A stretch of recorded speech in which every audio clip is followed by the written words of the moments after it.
Hey guys, welcome back to Lavendaire. Today I want to continue this reset, refresh your life type series with a journaling video. So I love journaling, you guys know that. And today I want to share some journaling prompts to help you reflect and reset your life. So it starts with reflecting on how you've been doing and then reassessing where you are and then realigning yourself with your values and where you want to go, all of that. So I also created a worksheet to go along with today's video. If you want to get that worksheet, you can click that link down below to download. You have to enter your email and then you'll get a download link to the PDF in your inbox. And then you'll also be signed up for Lavendaire updates, which I don't update that often, don't worry. It's about like twice a month, I'd say. So today I'm going to share 3 practical journaling prompts and 3 inquisitive, deeper type of journaling prompts to get you thinking. So we'll start with the practical ones and then we'll move on to the deeper, open-ended ones. So the first journaling prompt is simple. What are the lessons that I've learned in the past 3 months?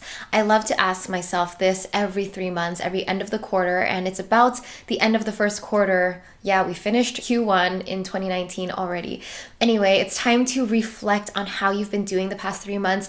Be honest about the mistakes that you made, any failures that might have happened, and don't see them in a negative light, but rather in a light where you are taking risks and trying and learning from your mistakes and your failures. I always tell myself, if you have a failure, that just means that you tried. And if you haven't had a failure or made any mistakes, that means that you were playing too safe and you weren't trying hard enough or putting yourself out there enough. Also take this time to appreciate all your wins in the past 3 months as well, and just appreciate how far you've come. We tend to look at how far we have left to go, and so we feel just not as confident or happy about where we are now. But if you make a practice to look backwards and see how far you've come, you'll feel proud of yourself and more motivated to keep going on in the future. The next journaling prompt is this: rate yourself in all the areas of your life that matter to you. So how are you doing in those areas? Rate yourself from 0 to 10 on how satisfied you are in that area. So you don't have to do this, but there's this self-reflection wheel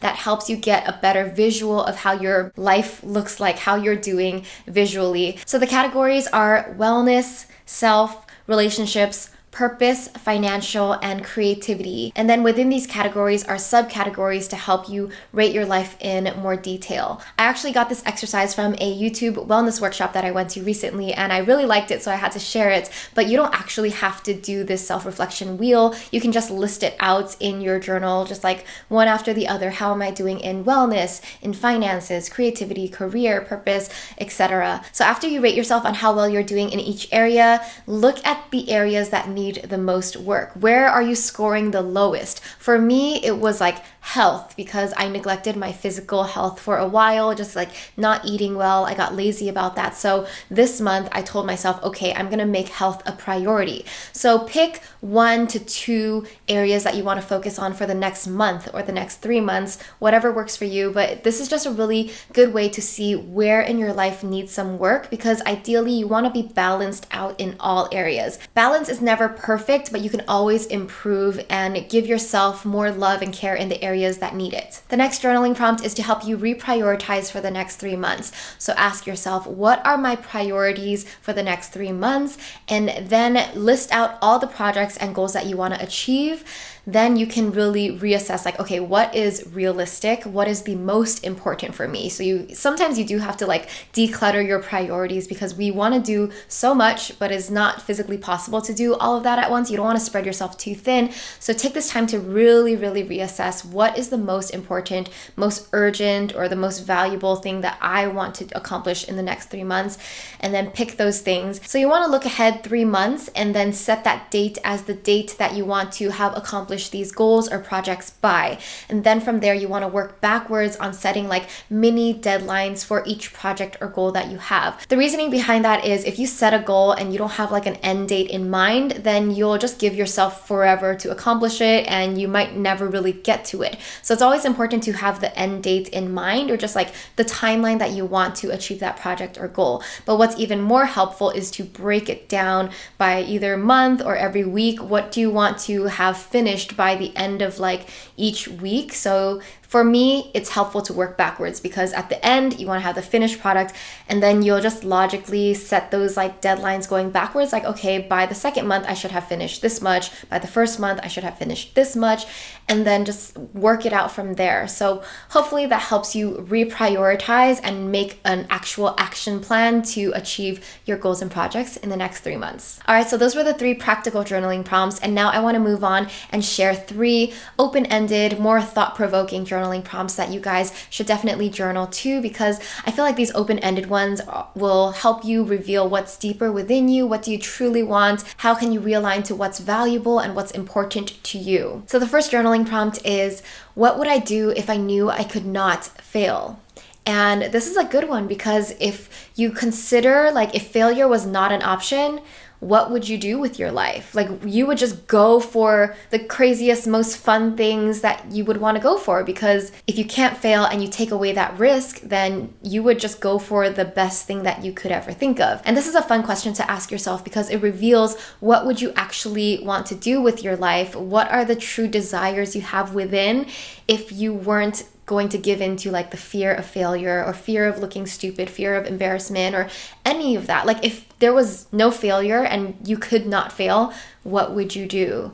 And yeah, let me know down below in the comments because I'm curious what you guys are thinking. The next prompt is similar but different. If I had all the money in the world, what would I do?